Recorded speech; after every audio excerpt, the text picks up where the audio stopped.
కోరుకున్నాను. చాలా జీవితంలో ఎన్ని లక్షల మంది కోట్ల మంది వచ్చేటువంటి ఈ దేవాలయాన్ని, ఈ ప్రాంగణాన్ని ఆదివాసీ పూజారులు చెట్టు కింద పుట్ట కింద చేసుకుంటూ వచ్చినా కూడా భక్తులు ఎంతో మరి సమ్మక్క తల్లుల మీద దయతోటి ఇక్కడికి వస్తూ ఉన్నారు. అది 1000 ఏళ్ళు ఉండి భక్తుల విశ్వాసాన్ని, నమ్మకాన్ని, పూజారుల ఆచారాలను, ఆదివాసీల ఆచారాలు, సాంప్రదాయాలు కొనసాగించే విధంగా ఈరోజు మన ముఖ్యమంత్రి గారు ఒక గొప్ప కార్యక్రమం తీసుకున్నందుకు నిజంగా ఇంతకంటే మేమైతే ఆ తల్లి బిడ్డగా ఇంకేం కోరుకోవడం లేదు.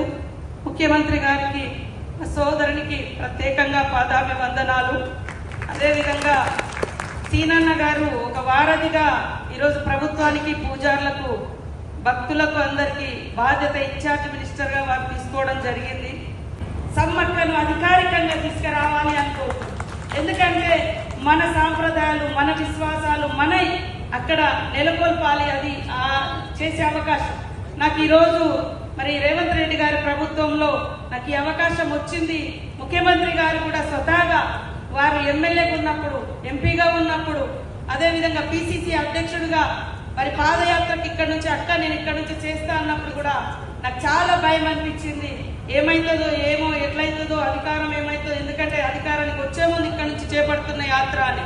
కానీ ఆ రోజు ఒకటే అనుకున్నా, సకల జనులు, ఆదివాసీ బిడ్డల మా తల్లులైన సకల జనుల కోరికలు తీర్చే కొంగు బంగారం లాగా మరి రోజు రోజుకు పెరుగుతుంది.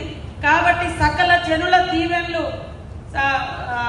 మన రేవంత్ రెడ్డి గారి మీద ఉంటది. ఆ తల్లి దీవెనలు మా మీద ఉంటాయి, ఆయన మీద ఉంటాయి అనే ఉద్దేశంతో ఆ రోజు 2 రోజుల ముందు నాకు ఈ ప్రోగ్రాం పాదయాత్ర ఇచ్చిన ఘనంగా స్టార్ట్ చేసుకొని సక్సెస్ చేసి మళ్ళీ 1 ఇయర్ తర్వాత జాతరకు మేము మరి మన రేవంత్ రెడ్డి గారు అంతకుముందు పిసిసి అధ్యక్షుడిగా, తర్వాత జాతరకు 1 ఇయర్లో ముఖ్యమంత్రిగా రావడం, నేను మంత్రిగా రావడం నాకు ఆ దేవుడు ఇచ్చిన వరము, సమ్మక్క సారలమ్మ ఇచ్చినటువంటి వరంగా నేను భావిస్తా ఉన్నాను. కాబట్టి ఇక్కడ పూజారులందరితో మేము 3 నెలలు సంప్రదింపులు చేసి గతసార్లు వచ్చి మరి ముఖ్యమంత్రి అయిన తర్వాత జాతరను, దేవాలయ నిర్మాణాన్ని మర్చిపోకుండా ప్రత్యేకంగా గుర్తుపెట్టుకొని ఇప్పటికీ మేము ఒక డిజైన్ ఇచ్చినప్పుడు వారికి సంతృప్తి చెందలే.